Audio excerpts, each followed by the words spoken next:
தேவனுடைய போதனைகளை கேட்டு உங்கள் சுகவாழ்வு துளிர்க்க தொடர்ந்து இணைந்திருங்கள். உங்கள் கிரேஸ் டிவி.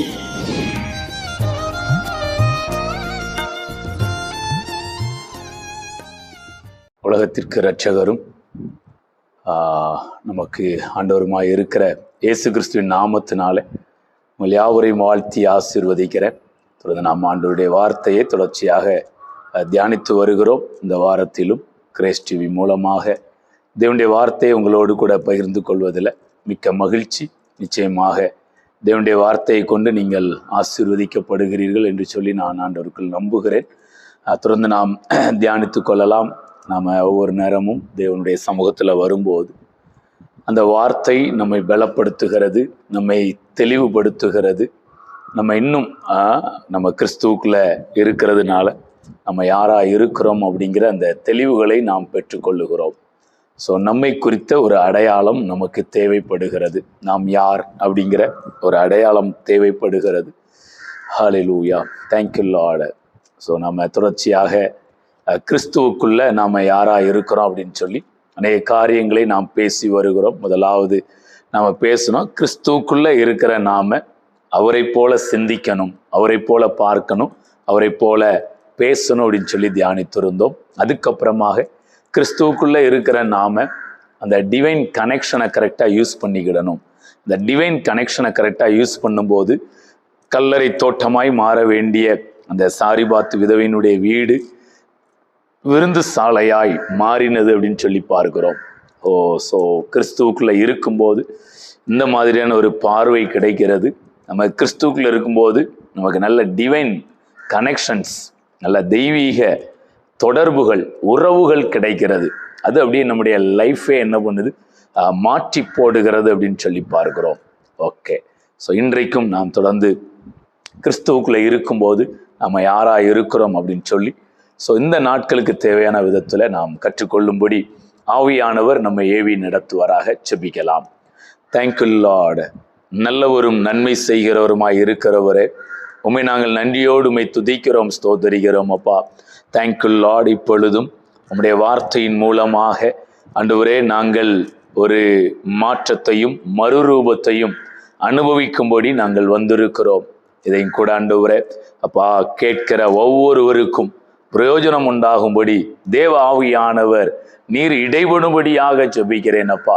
பிள்ளைகள் கேட்கிற அந்த வார்த்தைகள் உடைய வாழ்க்கையில மிகப்பெரிய ஒரு மறுரூபத்தை கொடுக்கட்டும். தொடர்ந்து நம்முடைய ராஜ்யத்தின் பணியிலே பிள்ளைகளை நீங்க எடுத்து பயன்படுத்துங்க. இருக்கிற இடங்களிலே ஹல்லேலூயா, அவர்கள் அநேகருக்கு பிரயோஜனமா இருக்கும்படி ஆவியானவர் எடுத்து பயன்படுத்தும். இயேசுவின் மூலம் ஜெபிக்கிறோம் நல்ல பிதாவே. ஆமேன், ஆமேன், ஆமேன். ஓகே, தொடர்ந்து இந்த நாளிலும் நாம் கிறிஸ்துவுக்குள்ள நாம் யாராக இருக்கிறோம் அப்படின்னு சொல்லி நாம் தியானிக்கலாம். ஒரு வார்த்தையை கொண்டு நான் தியானிக்கும்படி விரும்புகிறேன். நம்ம எல்லாருக்கும் தெரிந்த ஒரு வார்த்தை. லூக்காவில் சகரியாட்ட அந்த தூதன் பேசும்போது பாருங்களேன், இந்த காபிரியல் அப்படிங்கிற தூதன் பேசும்போது அழகான ஒரு வார்த்தையை உபயோகிக்கிறார். ஸோ அந்த வார்த்தையை கொண்டு இன்றைக்கு நாம் தியானிக்கலாம்.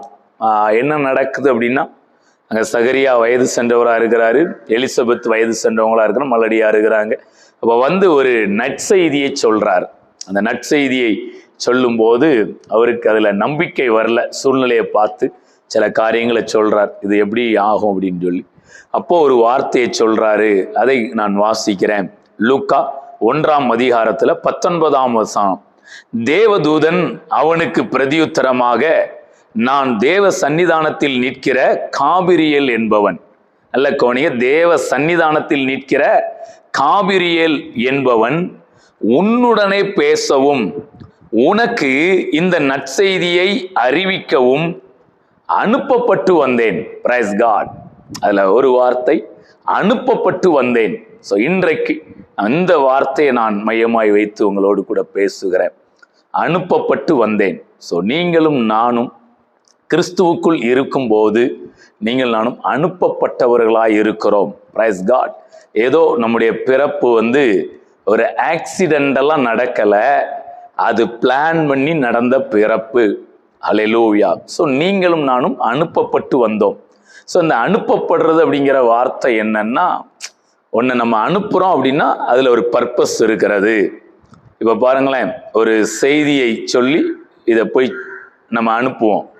அப்போ அங்கே ஒரு செய்தி இருக்குது, அந்த செய்தியை போய் சொல்லணும், அது நோக்கமாக இருக்குது. இப்போ விண்கலத்துக்கு நிறையா கோள்கள் என்ன பண்ணுறாங்க, சேட்டலைட் தான் அனுப்புகிறாங்க. ஸோ இதுக்கெல்லாம் ஒரு நோக்கம் இருக்குது. அப்போ ஒன்று அனுப்பப்படுது அப்படின்னா அதுக்கு ஒரு நோக்கம் இருக்கிறது. ஸோ நீங்களும் நானும் ஒரு விபத்தாய் வந்தவர்கள் அல்ல, ஒரு ஹிஸ்டரி படைக்கும்படி நாம் அனுப்பப்பட்டு வந்திருக்கிறவர்கள். ஸோ இன்னைக்கு இது அனுப்பப்பட்டு வந்தவர்கள் அப்படின்னோடனே நமக்கு ஒரு இதில் என்ன இருக்குது அப்படின்னு இருக்கும். ஸோ தொடர்ந்து நம்ம கொஞ்சம் டீப்பாக போய் உள்ளே போய் தியானிக்கலாம். தியானிக்கும்போது ரொம்ப அழகாக இருக்கும். இன்னும் இயேசு கிறிஸ்துவும் கூட தன்னை குறித்து அந்த யோவான்லலாம் அடிக்கடி சொல்லும்போது அந்த வார்த்தையை அதிகமாக யூஸ் பண்ணுவார். நான் அனுப்பப்பட்டு வந்தேன், பிதாவினால் நான் அனுப்பப்பட்டு வந்தேன் அப்படின்னு சொல்லி அநேக இடங்கள்ல என்ன பண்ணுவார், அவர் சொல்லிக்கிட்டே இருப்பார். பாருங்க, அதில் யோவான் 3ஆம் அதிகாரம் 34 தேவனால் அனுப்பப்பட்டவர் தேவனுடைய வார்த்தைகளை பேசுகிறார், தேவன் அவருக்கு தமது ஆவியை அளவில்லாமல் கொடுத்திருக்கிறார். Price God. ஸோ இயேசு தன்னை குறித்து சொல்லும் போதும் நான் ஏதோ சும்மா அப்படி வரல, நான் அனுப்பப்பட்டு வந்தேன். அது யாரால் அனுப்பப்பட்டு வந்தேன்? தேவனால் அனுப்பப்பட்டு வந்தேன். ஸோ இந்த வார்த்தைகளை நல்லா டீப்பாக எடுத்துக்கொள்ளுங்க. நான் இதை கேட்கிற உங்களை பார்த்து நான் சொல்கிறேன், நீங்களும் அனுப்பப்பட்டு வந்தவர்கள். இந்த பூமியிலே நீங்களும் நானும் அனுப்பப்பட்டு வந்திருக்கிறோம். யாரால் அனுப்பப்பட்டு இருக்கிறோம்? தேவனால் அனுப்பப்பட்டு இருக்கிறோம். ஹல்லேலூயா. ஸோ தாய் நம்மை பெற்றெடுத்தவர்கள், தேவன் நம்மை சிருஷ்டித்தவர், டாக்டர்ஸ் நம்முடைய சரீரத்தை பற்றி படித்தவர்கள், தேவன் நம்முடைய சரீரத்தை படைத்தவர். ஸோ அந்த படைத்தவரால், உருவாக்கினவரால், சிருஷ்டித்தவரால் நீங்களும் நானும் அனுப்பப்பட்டு வந்திருக்கிறோம். என்னைக்கு நமக்கு நான் அனுப்பப்பட்டு வந்திருக்கிறேன், நான் அனுப்பப்பட்டவன் அப்படின்னா அந்த லைஃபே ஒரு ரொம்ப நல்லா இருக்குங்க, சூப்பரான லைஃபாக இருக்கும். ஸோ இன்றைக்கு நான் அனுப்பப்பட்டவர்கள் அப்படிங்கிறதுல நீங்கள் ரொம்ப ஸ்ட்ராங்காக இருக்கணும். இப்போ இந்த வசனத்திலே சூப்பரான ஒரு காரியம் எழுதியிருக்கு பாருங்களேன். அனுப்பப்பட்டு வந்த இயேசு என்ன பேசினாராம்? அதில் அழகாக எழுதியிருக்கு, தேவனால் அனுப்பப்பட்டவர் தேவனுடைய வார்த்தைகளை பேசுகிறார். தேவனால் அனுப்பப்பட்டவர் தேவனுடைய வார்த்தைகளை பேசுகிறார். பூமியில் இருக்கிற வாதைகளை பேசுவதல்ல. இன்னைக்கு அநேகர் என்ன பண்ணுவாங்க, இந்த வாதைகளை பற்றி அதிகமாக பேசுவாங்க. ஆனால் தேவன் இயேசு கிறிஸ்து இந்த பூமியில வார்த்தைகளை பேசினார். தேவனுடைய வார்த்தைகளை பேசுகிறார். தேவனுடைய வார்த்தை எப்படி இருக்கும்? அது மேன்மையானதா இருக்கும், நிறைவானதா இருக்கும், சம்பூர்ணம் உள்ளதா இருக்கும். இப்ப சுவிசேஷத்தை எடுத்துக்கிட்டீங்கன்னா பவுல் சொல்றார், ரோமர் 15 அழகா சொல்றார், 15:8 நினைக்கிறேன். அதுல சொல்றாரு, நான் உங்களிடத்தில் வரும்போது சுவிசேஷத்தின் சம்பூர்ணமான ஆசீர்வாதத்தோட வருவேன். அப்போ தேவ பிள்ளைகளுக்கு இந்த பூமியில ஒரு சம்பூர்ணமான ஆசீர்வாதத்தை சுவிசேஷத்தின் மூலமா ஆண்டவர் என்ன பண்றாரு? அவர் கொடுக்கிறவரா இருக்கிறார். அப்போ நம்ம இந்த பூமியில உள்ள காரியங்களை நாம் பேசாமல் தேவனுடைய வார்த்தைகளை பேச வேண்டும், தேவனுடைய வாக்குத்தத்தங்களை பேச வேண்டும். அப்ப அனுப்பப்பட்டவர்கள் வார்த்தைகளை பேசுவார்கள். இந்த அனுப்பப்பட்டதுலையுமே அப்படியே பேசி கொண்டிருக்கும் போது ஒரு உணர்வு வருகிறது. 2 கூட்டமா இருப்பாங்க பாருங்களேன். அனுப்பப்பட்டவங்க தான், ஆனா இவங்களையே 2 விதமான குரூப் இருப்பாங்க பாருங்க. முதலாவது, நான் அனுப்பப்பட்டவன் அப்படிங்கிறதுல நாம தெளிவா இருக்கணும். அந்த அனுப்பப்பட்டவங்க கொஞ்சம் லைட்டா சொல்லிட்டு அதுக்கப்புறமா அந்த அனுப்பப்பட்டதுல எப்படி 2 குரூப்பா இருக்காங்கிறத நான் சொல்றேன். ஏன்னா அந்த அனுப்பப்பட்டவங்கிறத நம்ம சொன்னாதான் அதுல என்ன சாராம்சம் இருக்குங்கிறது நமக்கு நல்லா புரியும். ஸோ இப்போ நம்ம 2 ராஜாக்கள் 5ஆம் அதிகாரத்துக்கு வரலாம். அதில் நம்ம எல்லாருக்கும் தெரிந்த ஒரு சம்பவம் எழுதப்பட்டு இருக்கிறது. அதை லைட்டா தியானிச்சுட்டு அந்த இடத்துக்கு வரலாம். இதுல ஒரு சிறு பெண்ணை குறித்து எழுதியிருக்கு. அவளுடைய பெயர் கூட சொல்லப்படலை. ஆனா சமாரியாவில இருந்து என்ன பண்ணாங்களாம், அந்த சீரியாவுடைய தண்டுகள், அதாவது நாகமானுடைய போர் சேவகர்கள் போய் அங்க இருந்து அந்த சிறு பெண்ணை சிறையாக என்ன பண்ணிட்டு வராங்களாம், பிடிச்சிட்டு வராங்க. அதை எழுதியிருக்கு, வாசிக்கிறேன் 5:2. சீரியாவிலிருந்து தண்டுகள் புறப்பட்டு இஸ்ரவேல் தேசத்திலிருந்து ஒரு சிறு பெண்ணை சிறைபிடித்து கொண்டு வந்தார்கள். அவள் நாகமானின் மனைவிக்கு பணிவிடை செய்து கொண்டிருந்தாள். ஓகே, இப்ப இந்த சின்ன பெண் என்ன பண்ணப்பட்டிருக்கிறா? சிறைபிடித்து கொண்டு வரப்பட்டிருக்கிறாள். ஸோ இவங்க அங்க போறாங்க. சமாரியாவில் எத்தனையோ பேரை பிடிச்சிட்டு வரும்போது இந்த சிறு பெண்ணையும் என்ன பண்றாங்க? சிறைபிடித்து கொண்டு வருகிறார்கள். வந்து அந்த வீட்டில் ஒரு பணிவிடை செய்கிற பிள்ளையா என்ன பண்றாங்க? வைக்கிறாங்க. இந்த பிள்ளையினுடைய வாழ்க்கையிலிருந்து நாம கொஞ்சம் கற்றுக்கொள்ளலாம். இப்ப பாருங்க, இவ அப்படி பணிவிடை செய்யறா. என்ன சூழ்நிலையில இருந்து இவ அந்த இடத்துல இருக்கிறான்னா, சொந்த தேசத்தை விட்டுட்டு வந்திருக்கிறா, சொந்த குடும்பத்தை விட்டுட்டு வந்திருக்கிறா, அதுக்கப்புறம் சொந்த பாஷையை விட்டுட்டு வந்திருக்கிறா. இப்ப கண்டிப்பா ஒரு சிறுபெண் அப்படிங்கும் போது அவளுக்கு கொஞ்சம் இந்த இடங்கள் வந்து டக்குன்னு செட் ஆகாது. இங்க உள்ள உணவு பழக்கங்கள், இங்க உள்ள ஆள் பழக்கங்கள். அதுவும் பாருங்க, ஏதோ ஒரு அரண்மனையில கொண்டு வந்து ஒரு முக்கியமான உயர்வான பதவியில கொண்டு வந்து வைக்கவில்லை. அவளை நாகமானுடைய வீட்டு வேலைக்காரியா என்ன பண்ணிருக்கிறாங்க? வைத்திருக்கிறார்கள். இப்போ பாருங்க, நம்மளே சில நேரம் புதுசா சொந்த ஊரை விட்டுட்டு ஒரு ஹாஸ்டல்ல தங்கி நம்ம காலேஜ் படிக்கணும் இல்லை ஸ்கூல் படிக்கணும் அப்படின்னா நமக்கு அந்த அட்மாஸ்பியர் ரொம்ப அப்படியே நம்மளை ரொம்ப வருத்தப்படுத்திக்கிட்டே இருக்கும் பாருங்களேன். ஸோ இந்த பெண் எவ்வளவு காரியங்களை விட்டுட்டு போயிருக்கா. வேற தேசத்துக்கு சிறைபிடித்து கொண்டு போகப்பட்டு இருக்கிறாள். இப்போ இந்த சிறுபெண் அங்க என்ன மனநிலையோடு கூட இருக்கிறா அப்படின்னு சொல்லி பார்க்கலாம். பாருங்க, இவன் 3வது வசனத்தில் இருக்கு. அவள் தன் நாச்சியாரை பார்த்து, ஒரு நாள் நாகமானுடைய மனைவியை பார்த்து அவ சொல்றா, என் ஆண்டவன் சமாரியாவில் இருக்கிற தீர்க்கதரிசனத்தில் போவாரானால் நலமாயிருக்கும், அவர் இவருடைய குஷ்டரோகத்தை நீக்கி விடுவார் என்றாள். Praise God. அவளுடைய அந்த இந்த ஒரு வசனத்துல அவளுடைய ஒரு மிகப்பெரிய முதிர்ச்சி தெரிகிறது, மிகப்பெரிய ஒரு ரகசியங்கள் தெரியுது பாருங்களேன். நாகமானுடைய சேவகர்கள் தான் இந்த பெண்ணை என்ன பண்ணிட்டு வந்திருக்காங்க? அந்த சின்ன பிள்ளைய அங்க இருந்து பிடிச்சிட்டு வந்திருக்காங்க, சிறை பிடிச்சிட்டு வந்திருக்கிறாங்க, வேலைக்காரியா வச்சிருக்கிறாங்க வீட்டுல. ஆனா இந்த பிள்ளை சொல்றா நாகமான பார்த்து, என் ஆண்டவன். ஹல்லேலூயா. அப்ப இந்த மதிப்புமிக்க வார்த்தை எப்படி இந்த சின்ன பெண்ணுக்குள்ள வருது அப்படின்னா, அவளுக்குள்ள ஒரு நிச்சயம் இருந்தது. என்ன நிச்சயம் தெரியுங்களா? நான் ஒருவேளை சரீர பிரகாரமா நாகமானுடைய போர் சேவகர்களால் சிறைபிடித்து கொண்டு வரப்பட்டது போல இருக்கிறதுங்க. இது வந்து மாம்சீகமான பார்வை, மேலோட்டமான பார்வை. ஆனா அவ இந்த பார்வையில் தன்னை பார்க்கவில்லை. இவள் எந்த பார்வையில் பார்க்கிறாள் என்றால், இயேசு தன்னை பற்றி சொன்னது போல, காபிரியல் தூதன் தன்னை பற்றி சொன்னது போல, நான் அனுப்பப்பட்டு வந்தேன். யாரால்? தேவனால் அனுப்பப்பட்டு வந்தேன். Praise God. அப்ப இந்த பிள்ளைக்குள்ள ஒரு சூப்பரான வெளிப்பாடு உண்டாயிற்று. என்ன வெளிப்பாடு? நான் அனுப்பப்பட்டு வந்தவள். சமாரியா பட்டணத்திலிருந்து இந்த சீரியா தேசத்திற்கு நான் சிறைபிடிக்கப்பட்டு வந்தவள் அல்ல, நான் அனுப்பப்பட்டு வந்தவள். ஆனா சரீர பிரகாரமா பார்த்தா சிறைபிடித்து கொண்டு வரப்பட்டதுதான் உண்மை. ஆனால் அவளுடைய பார்வையும் அவருடைய சிந்தனையும் தேவ திட்டத்தின் அடிப்படையில் இருந்தது. இதை கேட்டுக்கொண்டிருக்கிற உங்களுடைய வாழ்க்கையிலும் நீங்கள் இருக்கிற ஒரு இடத்தை குறித்தோ, நீங்கள் இருக்கிற உங்களை சுற்றி இருக்கிற நபர்களை வைத்தோ நீங்க கொஞ்சம் நெகட்டிவா திங்க் பண்ணலாம். நான் வந்து ஒன்றுக்கு உதவாதவா. சிலர் ஒருவேளை திருமணம் முடிஞ்சவங்க கூட சொல்லலாம். சிலர் சொல்லுவாங்க, இவளை போய் கல்யாணம் பண்ணிட்டேனே, இல்லை இவரை போய் கல்யாணம் பண்ணிட்டேனே, இந்த வீட்டுக்கு என்ன கட்டி கொடுத்துட்டாங்களே, இந்த ஊருக்கு நான் வந்துட்டேனே. தேவ பிள்ளைகளே, ஊரோ வீடோ நபரோ பிரச்சனை கிடையாது. நீங்கள் உங்களை எப்படி புரிந்து கொண்டிருக்கிறீங்களோ அதுக்கு ஏற்றபடி உங்களுடைய சூழ்நிலைகளை உங்களால் மாற்றி அமைக்க முடியும். இந்த ஒரு பவரை தேவன் நமக்கு கொடுக்கிறார். சோ நீங்க கிறிஸ்துவுக்குள் இருந்தீங்கன்னா உங்களை நீங்க நான் அனுப்பப்பட்டு வந்தவள், அனுப்பப்பட்டு வந்தவன். உண்மையிலே சொல்றேங்க, இப்போ நீங்க ஒருவேளை கல்யாணம் முடிச்சு போன இடத்துல ஏதோ கஷ்டத்தை நீங்க அனுபவிக்கலாம். உங்க கணவனாலேயோ இல்ல கணவனாருடைய குடும்பத்தினாலேயோ சில கஷ்டங்களை நீங்கள் அனுபவிப்பதை போல இருக்கலாம். நான் உங்களுக்கு சொல்லுகிறேன், நீங்க முறுமுறுக்காதீங்க, புலம்பி விடாதீர்கள்.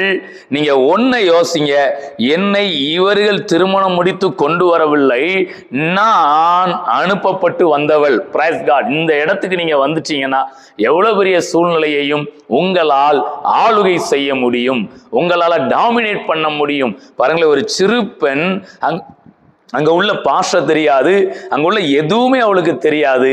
ஆனா அங்க போய் அவ சந்தோஷமா இருக்கிறா பாருங்க, தைரியமா இருக்கிறா. காரணம் என்ன?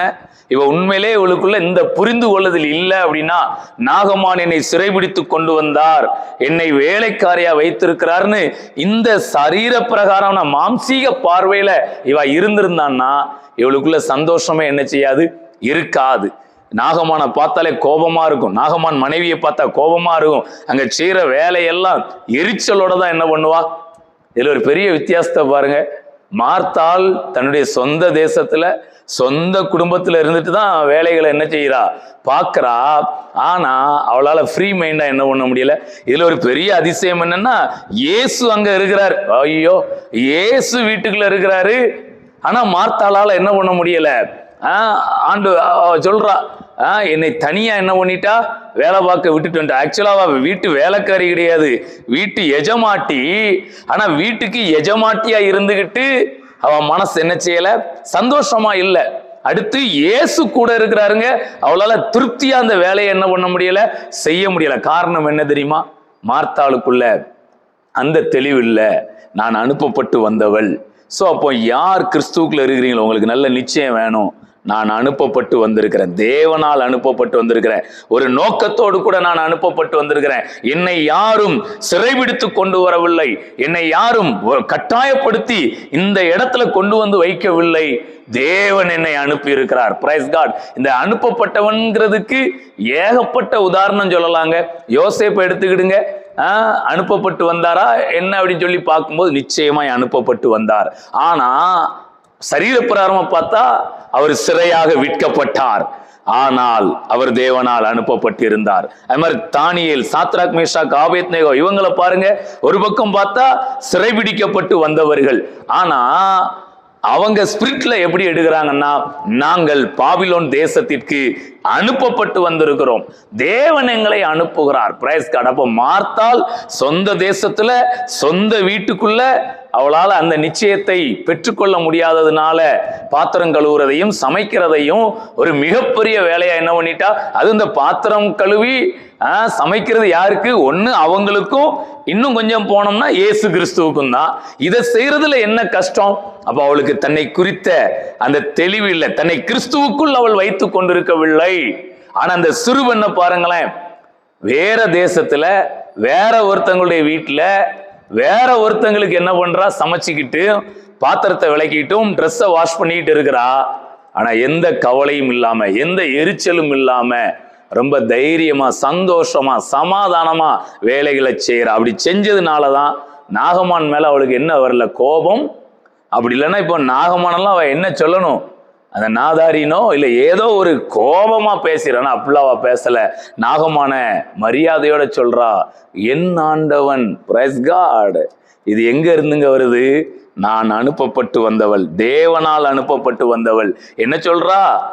நம்முடைய ஆண்டவன் சமாரியா பட்டணத்துக்கு போனா அங்க தீர்க்கதரிசியுடைய குஷ்டரோகத்தை சரி செய்திருப்பார். Price God. வாவ். அவளுக்கு எவ்வளவு நல்ல எண்ணம் இருக்கு பாருங்களேன்.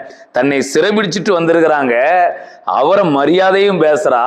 அடுத்து அவருக்கு ஒரு நன்மை உண்டாகணும்னு என்ன பண்றா, பேசுகிறாள். Praise God. இன்றைக்கு தேவன் உங்களையும் என்னையும் இந்த உலகத்திலே அனுப்பி இருக்கிறார். எதுக்கு அனுப்பி இருக்கிறாரு? அவருடைய வார்த்தைகளை பேசும்படி, வாதைகளை பேசும்படி அல்ல, இந்த உலகத்தில் இருக்கிற தீங்கை பேசும்படி அல்ல, அவர் நமக்குள் கொடுத்திருக்கிறதை இந்த உலகத்திற்கு கொடுக்கும்படி. பேதுரும் யோவானும் அப்போஸ்தலர் 3ஆம் அதிகாரத்துல பிரவிச்சப்பானியை பார்த்து சொல்றாங்க, எங்களிடத்துல வெள்ளியும் இல்ல பொண்ணும் இல்ல, ஆனால் என்னிடத்தில் உள்ளதை உனக்கு தருகிறேன் அப்படிங்கிறாங்க. அப்ப ஆண்டவர் நம்மை அனுப்பி இருக்கிறார் என்றால் நம்மை வெறுமன அனுப்பல, அவருடைய வார்த்தைகளை நமக்கு கொடுத்து இந்த உலகத்திற்கு நாம் ஏதோ ஒன்றை கொடுக்கும்படி நம்மை அனுப்பி இருக்கிறார். சோ இங்க இந்த சிறுபெண் நாகமானுடைய குஷ்டரோகத்தை சுகமாக்கல, ஆனா நாகமானுடைய குஷ்டரோகம் சுகமாவதற்கான ஆலோசனையை சொல்லுகிறாள். Price God. சோ நீங்கள் இந்த பூமியிலே, நான் சொல்றேன், நீங்க சிறைபிடிக்கப்பட்டு வரவில்லை, ஏதோ உங்க அப்பா அம்மாவுடைய ஆசையினால நீங்க வரல அப்படின்னு நினைச்சிடாதீங்க. ஒருவேளை சரீரப்பிரகாரம் பார்த்தா அப்பா அம்மாவுடைய ஆசை அப்படின்னு சொல்லலாம். ஆனால் அது அல்ல. தேவன் உங்களை அனுப்ப சித்தமாயிருந்தார். தம்முடைய வார்த்தைகளை நீங்கள் பேசும்படி சித்தம் உள்ளவராய் இந்த உலகத்துக்கு உங்க மூலமா அநேக காரியங்களை கொடுக்கும்படி ஆண்டவர் உங்களை மிக முக்கியமான ஒரு இடத்துல உங்களை நியமித்திருக்கிறார். அம்பாசிடர் இங்கிலீஷ்ல அழகா எழுதியிருக்கு, ஒரு தூதர் அப்படிங்கிற மாதிரி என்ன பண்ணிருக்கு எழுதி இருக்கிறது. Hallelujah, praise God, praise God, praise God. So நீங்களும் நானும் அந்த ராஜ்யத்தின் காரியங்களை இந்த உலகத்திற்கு கொடுக்கும்படி அனுப்பப்பட்டு வந்தவர்கள். இந்த உலகத்துல என்ன இருக்கு? குஷ்டரோகம். ராஜ்யத்துல என்ன இருக்கு? ஆரோக்கியம். அப்ப இந்த ஆரோக்கியத்தை ஆண்டவர் இந்த சிறுபெண் மூலமாக என்ன பண்றாரு? ரிலீஸ் பண்ணுகிறார். Price God. சோ நீங்கள் நானும் இந்த உலகத்திற்கு ஒன்றை கொடுக்க வேண்டியவர்கள், உலகத்திடம் இருந்து பெற வேண்டியவர்கள் அல்ல. ஹல்லேலூயா. சோ இந்த சிறுபெண் இந்த அனுப்பப்பட்டு வந்தேங்கிற அந்த நம்பிக்கை இருந்ததுனால நான் சிறைபிடிக்கப்பட்டு வந்தேன், நான் பணிவிடைக்காரியா இருக்கிறேன் அப்படிலாம் அவ என்ன பண்ணல, நினைக்கல. இங்க அவளும் அந்த தூதன் எப்படி தன்னை ஒரு நற்செய்தியாளராய் நினைத்தாரோ, அது மாதிரி இயேசு தன்னை எப்படி தேவனுடைய குமாரனாய் நினைத்தாரோ, அதே போல இந்த பெண்ணும் நான் தேவ திட்டத்திலே தேவனுடைய வார்த்தைகளை பேசும்படி நாகமானுடைய வீட்டிற்கு நான் அனுப்பப்பட்டு வந்தேன். Praise God. தேவ பிள்ளைகளே, நீங்க பாபிலோன்ல இருக்கலாம், எகிப்துல இருக்கலாம், இல்ல நீங்க சீரியாவில் இருக்கலாம். நீங்க எங்க இருக்கிறீங்கிறது முக்கியம் இல்லை. உங்க கூட இருக்கிறவங்க யாரு அப்படிங்கிறது முக்கியம் கிடையாது. நீங்கள் உங்களை எந்த விதமாய் புரிந்து வைத்திருக்கிறீர்கள்? சரீர பிரகாரமா புரிஞ்சு வச்சிருக்கிறீங்களா? சோர்ந்து போயிருவீங்க. நீங்களும் சோர்ந்து போய் கூட இருக்கிறவங்களையும் குற்றப்படுத்தி எல்லாரையும் கஷ்டப்படுத்திடுவீங்க. ஆனால் நீங்கள் கிறிஸ்துவுக்குள் இருந்து சரியாக நான் யார், நான் தேவனால் அனுப்பப்பட்டு வந்திருக்கிறேன், வார்த்தைகளை பேசும்படி வந்திருக்கிறேன் இப்படிங்கிற இந்த இடத்துக்கு நீங்க வந்துட்டீங்கன்னு வச்சுக்கிடுங்களேன், உங்களுடைய லைஃப் உங்களுக்கும் சமாதானமா இருக்கும், மற்றவங்களுக்கும் அது சமாதானமா என்ன செய்யும். இப்ப இந்த பிள்ளை இதை சரியா புரிஞ்சுக்கிடாம நாகமான்ட்டையோ நாகமான் ஒய்ஃப்டையோ கடன்னு கோவப்பட்டு எரிச்சல் பட்டுக்கிட்டு பாத்திரத்தை உடைக்கவும் வேலைகளை சரியா செய்யவும் அப்பப்போ சுருண்டு படுத்துக்கூட இப்படி இருந்தா இவளும் அம்பா போறா, கூட இருக்கிறவங்களுக்கும் எரிச்சலா என்ன செய்யும் இருக்கும். ஆனா அந்த பிள்ளை பேரு தாங்க பணிவிடைக்காரி. உண்மையிலே இவள் நாகமானின் பணிவிடைக்காரி கிடையாது, தேவனின் நற்செய்தியாளர். Price God. ஸோ நீங்க யாருக்கும் பணிவிடைக்காரங்க கிடையாதுங்க. நீங்க ஃபர்ஸ்ட் தேவனால் அனுப்பப்பட்டவர்கள், தேவனால் அனுப்பப்பட்ட நற்செய்தியாளர்கள். ஸோ இந்த இடத்துல நீங்க இருந்தீங்கன்னு வச்சுடுங்களேன், கூட இருக்கிறவங்கள நேசிப்பீங்க. அவங்க உங்களை பகைக்கலாம், ஆனா நீங்க அவங்கள நேசிப்பீங்க. பாருங்க, இந்த பெண் எந்த இடத்துக்கு வந்துட்டான்னு ஆண்டவர் சொன்னா, உங்களை பகைக்கிறவர்களையும் சிநேகியுங்கள், தீமை செய்கிறவங்களுக்கும் நன்மை செய்யுங்கள் அப்படின்னு சொல்லியிருக்காரா? அதை கரெக்டா செய்யறாளா? நாகமான் பிடிச்சிட்டு வந்தாங்க, ஆனா இவா என்ன பண்றா? அவங்களுக்கு நன்மை செய்கிறாள். பிரைஸ் காட், ஹல்லேலூயா.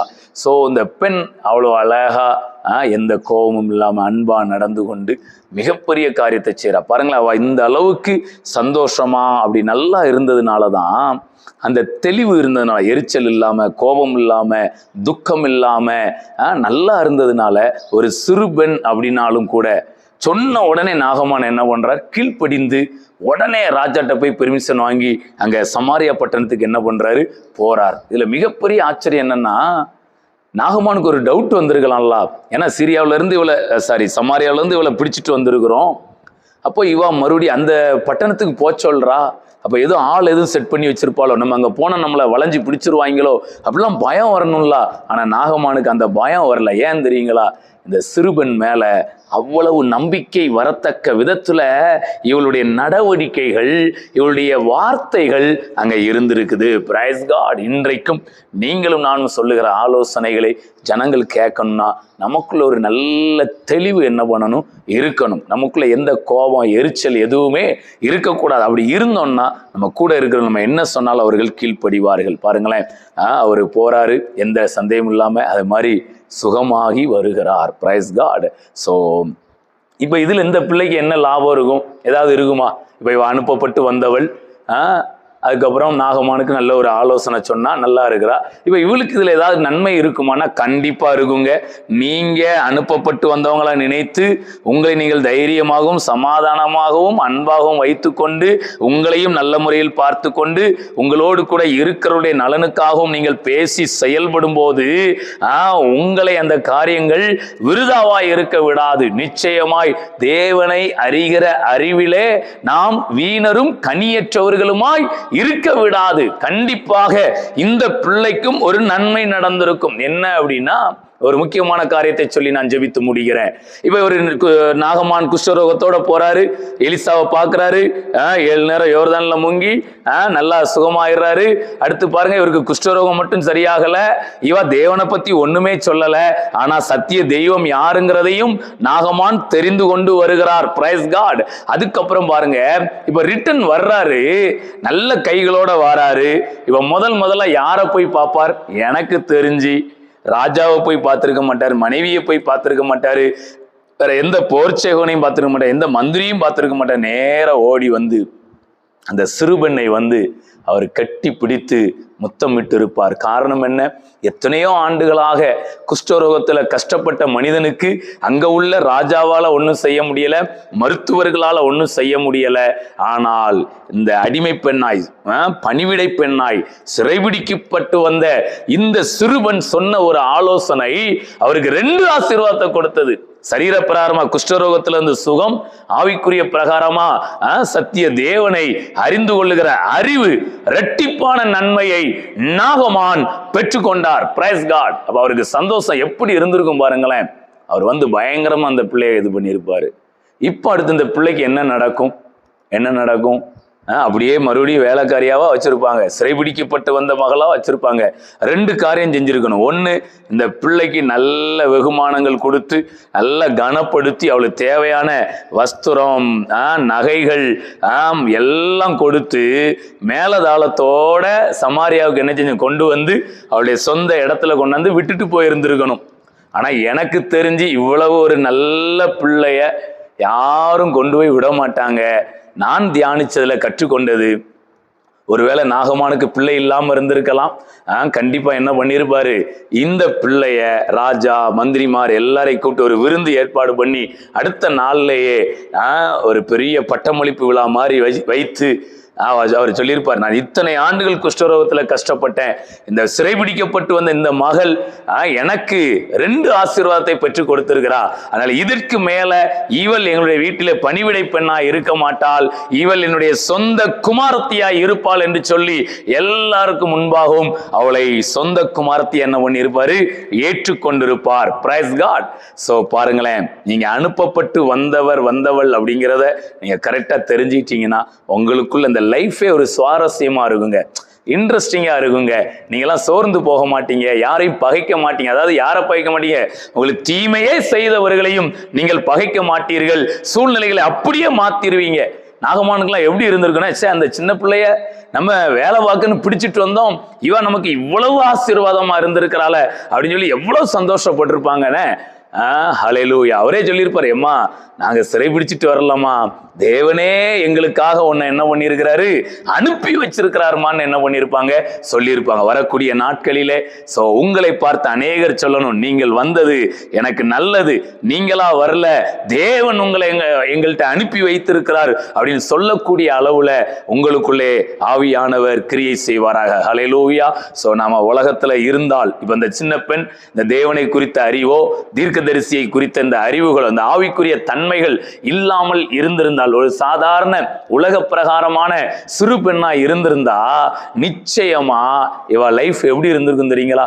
வேலைக்காரி ஐயோ இப்படி என்ன கொண்டாந்து போட்டாங்க அப்படின்னு சொல்லி வேலைக்காரி நினைக்கும். தன்னை குறித்த ஒரு விரக்தியும் இருக்கும், தேசத்தை குறித்த விரக்தி, குடும்பத்தை குறித்த விரக்தி, அங்க பிடிச்சிட்டு வந்த நாகமானுடைய குடும்பத்தை குறித்த விரக்தி, இப்படியே விரக்தின்னு வாழ்க்கையில ஒரு சுவாரஸ்யமே இல்லாம வாழ்ந்து முடிச்சிருப்பா. ஆனா பாருங்களேன், கிறிஸ்துவுக்குள் இருந்து தேவனை அறிகிற அறிவு அவளுக்குள்ள இருந்ததுனால, நான் சிறைபிடித்து கொண்டு வரப்பட்டவள் அல்ல, சரீரப்பிரகாரம் அப்படி தெரிந்தாலும் நான் அனுப்பப்பட்டு வந்தவள். Praise God. அந்த சிறுபெண் மூலமாக நாகமானுக்கும் அந்த குடும்பத்துக்கும் மிகப்பெரிய ஆசீர்வாதம், அந்த தேசத்துக்கே ஒரு ஆசீர்வாதம், அவள் அப்படி செய்ததுனால இவளுக்கும் ஒரு மிகப்பெரிய ஒரு பதவி என்ன செய்கிறது, வேலைக்காரியா வந்தவள் இப்பொழுது சொந்த மகளாக அந்த இடத்துல மாறுகிறாள். அவளுக்கான வஸ்திரம், சாப்பாடு, அணிகலன்கள், மதிப்பு எல்லாமே என்ன செய்து மாறுகிறது. Praise God. வரக்கூடிய நாட்கள்ல உலகத்தை என்ன பண்ணுங்க, இந்த சிறுபன் பார்த்த மாதிரி என்ன பண்ணுங்க, ஆமா உலகம் கொஞ்சம் பார்க்கும்போது குஷ்டரோகம் உள்ள மாதிரி தான் இருக்கும். ஆனால் நீங்க நேசிங்க. ஒருவேளை சில நேரம் நம்ம உலகத்திட்ட நம்ம அடிமைத்தனத்துல வேலை பார்த்த மாதிரிலாம் இருக்கும். ஆனாலும் அதுல நீங்க உண்மையா இருந்து அன்பா இருந்து செய்யுங்க. நீங்க உலகத்தை அப்படி நீங்க வசப்படுத்தி கொள்ளலாம். Price God. ஸோ அனுப்பப்பட்டு வந்தவர்கள் அப்படிங்கிற இடம் இருந்தால் நாம் உலகத்தை வசப்படுத்தி கொள்ளலாம். இல்லை அப்படின்னா உலகம் நம்மை வசப்படுத்தி விடும். யோசேப்பு எகிப்தை வசப்படுத்தினார், தானியேல் பாபிலோனை வசப்படுத்தினார். சோ நீங்கள் இருக்கிற இடங்களை, உங்களை சுற்றி இருக்கிற ஜனங்களை நீங்கள் வசப்படுத்தி கொள்வீர்கள். எப்பொழுது நீங்கள் அனுப்பப்பட்டு நான் வந்தேங்கிற அந்த நிச்சயம் இருந்தால். இயேசுவும் பாருங்க ஆரம்பத்துல இந்த உலகம் ஏற்றுக்கொள்ளலையாம். ஆனா பவனி போகும்போது பாருங்க பரிசேயர் சொல்றாங்க உலகமே அவருக்கு பின் சென்று போயிற்று. ஓ பிரைஸ் காட். சோ அனுப்பப்பட்டு வந்தவர்கள் அப்படிங்கிற அந்த வார்த்தையில மிகப்பெரிய ஆசீர்வாதம் இருக்கு. தேவனால் அனுப்பப்பட்டவர்கள் வார்த்தைகளை பேசும்படி அனுப்பப்பட்டவர்கள். ஆண்டவர் தாமே பெரிய காரியங்களை செய்வாராக. ஜெபித்து நாம் நிறைவு செய்யலாம். ஜெபிக்கலாம். நல்ல தகப்பனே, உம்மை நன்றியோடு துதிக்கிறோம், ஸ்தோத்தரிக்கிறோம். அப்பா ஆண்டவரே, கிறிஸ்துவுக்குள் நாங்கள் இருக்கும்போது தேவனால் அனுப்பப்பட்டவர்களாய் தேவனுடைய வார்த்தைகளை பேசுகிறவர்களாய் இருக்கிறோம். ஒருவேளை இன்னைக்கு நாங்க பேசணும்னா நிறைய மாம்சீகமான விஷயங்கள் இருக்கிறது ஆண்டவரே. அதையெல்லாம் பேசினா நாங்க சோர்ந்து போயிடுவோம். கூட இருக்கிறவங்களை விரக்தி அடைய பண்ணிடுவோம். ஒரு நிம்மதி இருக்காது, வாழ்க்கையில ஒரு சுவாரஸ்யம் இருக்காது ஆண்டவரே. ஆனால் நாங்கள் ஆவிக்குள்ள இருந்து உமக்குள் இருந்து அன்றே உமக்குள் நாங்கள் இருக்கும்போது எப்படி அந்த தூதன் அனுப்பப்பட்டு வந்தவர், இயேசு அனுப்பப்பட்டு வந்தவராய், அப்படியே தானியேல், யோசேப்பு எல்லாருமே அனுப்பப்பட்டு வந்தார்கள். Thank you Lord. இந்த சிறுபெண்ணும் அனுப்பப்பட்டு வந்தேன்கிற அந்த நிச்சயம். ஓ நாகமான் என்னை பிடித்து கொண்டு வரவில்லை, தேவன் என்னை அனுப்பினார். தேவ பிள்ளைகளே, உங்கள் யாரும் சிறைபிடித்து வைக்கவில்லை. நீங்கள் தேவனால் அனுப்பப்பட்டு வந்திருக்கிறீர்கள். நீங்கள் எந்த இடத்தில் இருந்தாலும், எப்பேற்பட்ட மனிதர்களுக்கு மத்தியில் இருந்தாலும் நீங்கள் அனுப்பப்பட்டு வந்தவர்கள் என்பதில் நீங்கள் உறுதியாய் இருங்கள். அந்த இடத்தையும் வசப்படுத்துவீர்கள், அந்த ஜனங்களையும் நீங்கள் வசப்படுத்துவீர்கள். நன்றி ஆண்டவரே, நன்றி ஆண்டவரே. தேங்க். அந்த சிறு பெண்ணுக்குள்ள இருந்த அந்த தெளிவு அன்றைக்கு அவளுக்கு சொல்லிக் கொடுக்க எந்த ஊழியக்காரங்களும் கூட கிடையாது, எந்த சபையும் கிடையாது. ஆனால் அந்த உள்ளுணர்விலே தான் அனுப்பப்பட்டு வந்தேன் என்பதை நன்கு புரிந்து கொண்டிருந்ததினால் நாகமானை மரியாதையோடு பேசுகிறாள். நாகமானுக்கான நன்மைக்காக அவர் ஆலோசனை கொடுக்கிறாள். இரட்டிப்பான நன்மையை அவள் பெற்றுக் கொடுக்கிறாள் ஆண்டவரே. அதை போல இந்த உலகத்திற்கும் நாங்கள் இரட்டிப்பான நன்மையை பெற்றுக் கொடுக்கத்தக்கதாய் நாங்கள் அனுப்பப்பட்டு வந்தவர்கள் என்பதிலே நாங்கள் உறுதியாய் இருக்க கிருபை கொடுங்கப்பா. இந்த பிரசங்கம், இந்த வார்த்தைகள் கேட்கிற ஒவ்வொருவருக்குள்ளையும் ஒரு மிகப்பெரிய அதிகாரத்தை, வல்லமையையும் அபிஷேகத்தையும் கொடுக்கட்டும். நல்ல நம்பிக்கையை கொடுக்கட்டும். வாழ்க்கையில் ஒரு சுவாரஸ்யம் உண்டாகட்டும். நாங்கள் இப்படி வாழும்போது எங்கள் மூலமா பிறருக்கும் பிரயோஜனம் உண்டாகிறது, எங்கள் மூலமாக எங்களுக்கும் ஒரு மேன்மை உண்டாகிறது ஆண்டவரே. இந்த மாதிரியான ஆசீர்வாதங்கள் ஒவ்வொருவருக்குள்ளும் உண்டாகட்டும். இயேசுவின் மூலம் ஜெபிக்கிறோம் நல்ல பிதாவே. ஆமென், ஆமென், ஆமென்.